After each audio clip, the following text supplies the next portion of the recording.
Hello friends, आज मैं आप लोगों से एक चीज़ मतलब अपनी बताना चाहती हूँ। अपनी नहीं, जो एक्चुअली चल रहा है ट्रेडिशन में, हमारे कल्चर में जो चल रहा है। तो आई होप आप सब लोग स्वस्थ होंगे, मस्त होंगे और अच्छे होंगे।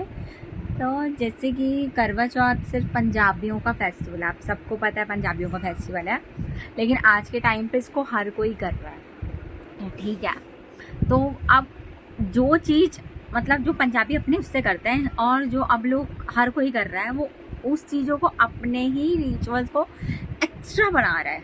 आई नो हस्बैंड की मतलब एज के लिए आप लोग अच्छे से कर रहे हैं, फास्ट कर रहे हैं, ठीक है, लेकिन इतना एक्स्ट्रा ऑर्डिनरी करने के लिए क्या ज़रूरत है। जैसे अभी वट सावित्री पूजा गई, राइट। अभी मैं रील्स को स्क्रॉल कर रही थी, मैं चेक कर रही थी, तो क्या मैंने देखा कि कुछ लेडीज़ हैं अपने हस्बैंड के पैर को धो के वो जो फिर पानी है उसको पी रही हैं। भाई वट सावित्री में तो ये है ही नहीं, कहीं पे भी नहीं लिखा। आप लोग इतना एक्स्ट्रा करके क्यों दिखा रही हैं। माना कि कुछ लोग करते होंगे शौक होकर, पति करवा भी लेते हैं, लेकिन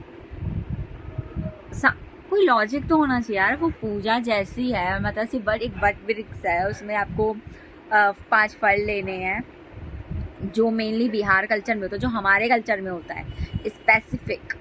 वो उसमें क्या होता है कि वट वृक्ष होता है। अगर आप पेड़ के पास नहीं जा सकते, आपके आसपास पेड़ नहीं है, तो आप अपने उस पेड़ की टहनी लाएं, उसको एक गमले में गंगा जल के शुद्धि करके अपने हस्बैंड से उसको लगवाएं गमले में, और फिर जैसा मुहूर्त है उसके हिसाब से अपना एकदम सदा सुहागन नई दुल्हन की तरह तैयार होएं, सब कुछ पहने, मंगलसूत्र, टीका, जो भी आपके पास अवेलेबल है। मैं ये नहीं कह रही क्योंकि किसी किसी के पास नहीं है तो कोई बात नहीं, ये कोई बड़ी बात नहीं है, आपको भगवान आगे चल के बहुत कुछ देगा। लेकिन जिसके पास है वो सब अपने पूरा शौक श्रृंगार करे, और फिर अपनी थाली में चाहे चांदी की हो या फूल की हो या फिर पीतल, जो भी आपके पास थाली अवेलेबल होगी भगवान की, उसमें आप 5 प्रकार के फल रख सकते हैं। उस 5 फल में आप फिर 5 मिठाई ले लीजिए, और जो चना हम रात को भिगो के रखते हैं, चना फिर हम उसमें चना भी रखते हैं। तो 5 फल, 5 मिठाई, चना, 2 पान के मीठा पान लगा हुआ, और एक दीप। और हमारे में गौरी पूजते हैं, जो क्या होता है कि शादी के बाद हर सुहागन स्त्री को पूजना ही पड़ता है, गौरी को पूजना पड़ता है, तो हम गौरी को भी पूजते हैं। और फिर फूल माला, दीप, धूप, और वो पत्ता रखते हैं हम अपने यहाँ पे, पत्ता एक लगाते हैं। फिर हम वट वृक्ष के पास जाते हैं जल लेके, और एक सादा आम लेते हैं और उसके पास जाते हैं वट वृक्ष के पास। फिर वही भगवान को, एक गौरी जी को एक पत्ते पे हम वो भोग लगाते हैं, और एक भोग हम वट वृक्ष को लगाते हैं, 2 पत्ते पे हम भोग लगाते हैं। फिर उसके बाद पूजा करते हैं, गौरी पूजते हैं। फिर उसके बाद वट वृक्ष को मतलब चारों साथ जितनी जिसकी इच्छा होती है, 3, 5, 7, 11, जिसको जितना उस पर राउंड लगाना होता है वो लगाते हैं। फिर आम के उससे उनको पे जल देते हैं, और साथ ही में क्या कहते हैं उसको, पंखे से उनको हवा करके बेन करते हैं, फिर उनको गले लगाते हैं, ठीक है। और उसके बाद मतलब बस इतना ही करते हैं हम लोग। फिर अपनी गौरी उठाते हैं, प्रसाद उठाते हैं, अपनी थाली में रख लेते हैं। फिर जैसे जिसके हस्बैंड घर में होता है उस समय, तो वो मतलब हवा करके पैर छू के आशीर्वाद लेते हैं अपने हस्बैंड से। फिर वो हस्बैंड के ऊपर है कि वो अपनी वाइफ को कुछ, आजकल ट्रेडिशन आप लोग एक दूसरे को देख के हो रहा है कि गिफ्ट देते हैं, और जिसको नहीं पता तो वो नहीं देता, ऐसा कोई ज़रूरी नहीं। भाई मेरे हस्बैंड ने तो मुझे दिया है गिफ्ट।